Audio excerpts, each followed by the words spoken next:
He didn't expect anything from that night. He left his apartment the way he always did.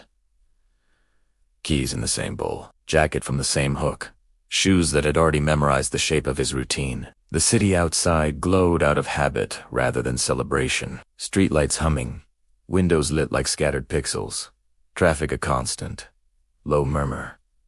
He checked the time. He checked his messages. He didn't check in with himself. It was just a drink, a casual gathering after work. A coworker had insisted. He'd almost said no, almost typed the same excuse about being tired, busy, not in the mood. He didn't know why. This time, the word okay left his mouth instead. The bar sat on a corner that looked like any other. Inside, it was darker than the street, by design. Low lighting, bottles shining in rows, music that was more background texture than melody. Estifedin. Letting the door close behind him, I felt that brief disorientation that comes with crossing from one world into another. Nothing about the scene looked like the beginning of a story. He spotted his coworker, smiled where he was supposed to, and said the right words. His body was present. His mind hovered a few feet behind him, as it usually did. Then, without warning, the air changed. It was subtle at first, like the faintest shift in temperature. A scent, quiet but deliberate, began to thread its way through the space around him. It didn't smell like the sugary cloud of cheap colognes. It was warmer, deeper, more private. It felt like walking into a room where someone had been thinking in silence for a long time. His words stalled. His attention detached itself and followed the invisible line of that fragrance. He glanced around. The bar was filled with silhouettes. People leaned in to be heard. Faces only partially visible, but somewhere in the drifting bodies and soft lighting, the air seemed thicker, more defined. His gaze passed over someone standing at the bar, a figure in a dark outfit, posture relaxed but soft. He couldn't see their face, but he saw a quiet that didn't look like isolation, but like someone who was perfectly fine standing alone in a crowded room. The scent seemed to gather around that patch of air. Later, he stood up to go to the bar, more out of restlessness than thirst. As he reached the counter, a space opened up beside that same figure, as if the room itself had stepped aside. He stepped into it. Up close, the scent was stronger, but still not aggressive. It simply surrounded him, calm and steady, as if it had nothing to prove. Then a voice spoke next to him, low, unforced. "This place always smells like spilled beer," it said. "That's the only reason I bother wearing anything in here. Makes it easier to forget." The comment hung there, halfway between a joke and an admission. He felt an inexplicable pull to respond. "Does it work?" he asked. They smiled, faintly. "Sometimes," they replied. "Sometimes it just makes everything else harder to forget." The exchange was small, but for him, something passed through that moment that had nothing to do with the usual games people played. There was an honesty in their tone that echoed something he had never said out loud, that most nights felt exactly the same, and that he too had been trying to mask that sameness with little habits he could control. Eventually, people began thinning out. He found himself near the door, ready to step back into the outside air, when he saw them again. They were standing near the exit, coat in hand. He almost walked past. Habit tried to steer him to the safest route. Smile, nod, go home, forget. The perfume soft, persistent seemed to disagree.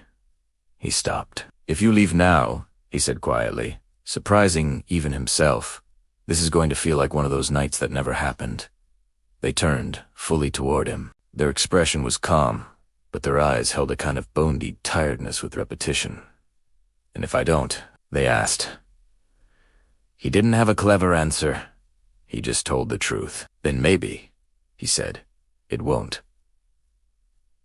They looked at him for a long moment. Finally, they slid their phone from their pocket, unlocked it, and held it out. "Then start by making sure this isn't just a bar conversation," they said. He entered his number with hands that felt less steady than he'd have liked. "Good night," they said, and walked out into the dark. The door closed. The perfume dissipated. The quiet stayed. Days passed. He waited for a message without admitting to himself that he was. None came. The memory of the bar, of the voice, of Thotsend, began to blend into the usual fog. Then, One evening, his phone lit up with an unknown number. Does tonight count as one of those nights that never happened? The message read, if not, there's a place I go when I want to actually hear my own thoughts. They sent an address. A time. He went. The cafe was quiet, tucked down a side street. He had walked past 100 times. He almost didn't recognize them at first, without the dim chaos of the bar. They felt different. More solid. More real. The fragrance was there again. Familiar now. He realized he had already started associating its presence with a possibility that a night might mean more than just another tick on the calendar. They talk. They talk, not about small things, but about the parts of life that get skipped in polite conversation. About the versions of themselves they've been pretending to be for other people. About the quiet fear that nothing would ever change if they didn't force it to. Somewhere between one sentence and the next, the trajectory of his life bent a few degrees. He didn't feel it fully then. He only felt that he wanted to see them again, that he didn't feel as numb when he left as he usually did, that the scent lingering faintly on his clothes when he got home calmed him. Weeks turned into months. They kept meeting. The perfume became less of a surprise and more of a signature, a constant in nights that were no longer interchangeable. Without any big declarations, his life began to reorganize itself around the person he'd met in that bar. He took risks he had always talked himself out of. He stopped staying late at a job that didn't deserve his extra hours. He applied for something he assumed he wouldn't get, and then did. He had conversations that hurt in the moment but made room for a quieter, truer kind of peace afterward. The perfume was there on the nights that mattered most. On the night he told them he was afraid of failing at a life he actually wanted. On the night they admitted they didn't believe in sudden miracles, only in tiny choices stacked over time. On the night they both realized, in a shared silence, that their lives had become too entangled to pretend this was casual.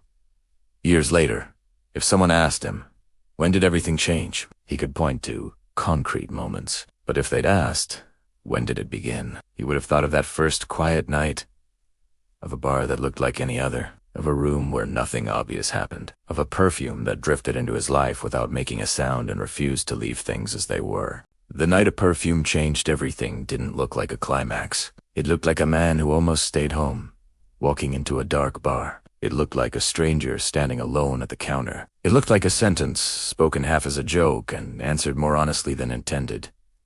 It looked quiet, but from the moment the scent reached him, his life had already started turning towards something else. It was enough that, every so often, even years later, he would catch that same low, steady fragrance in the air, in a hallway they'd just walked through, on a jacket draped over a chair, in the space between them. And every time, he felt a small, grounding certainty. This is where everything started to change. Not loudly. Quietly. Thank you for watching.